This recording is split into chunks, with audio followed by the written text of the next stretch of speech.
हरे कृष्ण. गीतेच्या या प्रवासामध्ये आपल्या सर्वांचे पुन्हा एकदा स्वागत. अध्याय 8, श्लोक 11.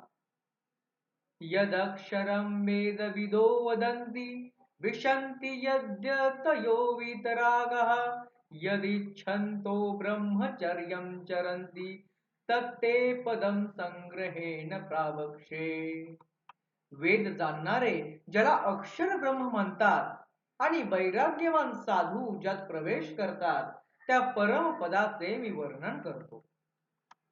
सर्वद्वाराणि संयम्य मनोहृदे निरुध्य च मूर्धाधायात्मनः प्राण मास्थितो योगधारणम.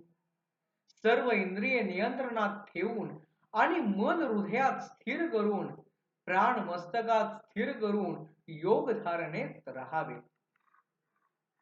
ओमित्येकाक्षरं ब्रह्म व्याहरन् मान्मरुस्मरण यः प्राप्यति त्यजन्देहं स याति परमां गतिम्. ओम या एकाक्षर ब्रह्माचा उच्चार करून माझे नित्य स्मरण करतात जो देह सोडतो तो परम गतीला प्राप्त होतो. अनन्यचेतां सततं यो मां स्मरति नित्यशः तस्याहं सुलभः पार्थ नित्युयुक्तस्य योगिनः.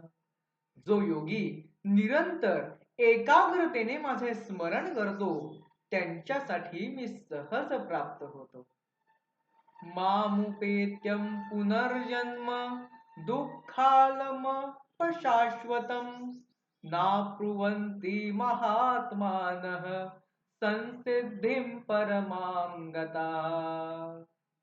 जे महात्म्य मला प्राप्त होतात ते पुन्हा या दुःखरूपी संसारात जन्म घेत नाहीत. ते परम सिद्धीला पोहोचतात आणि जन्म मृत्यूच्या चक्रातून मुक्त होतात. या पुढील गीता आपण पुढील भागात पाहणार आहोत. तोपर्यंत हरे कृष्ण.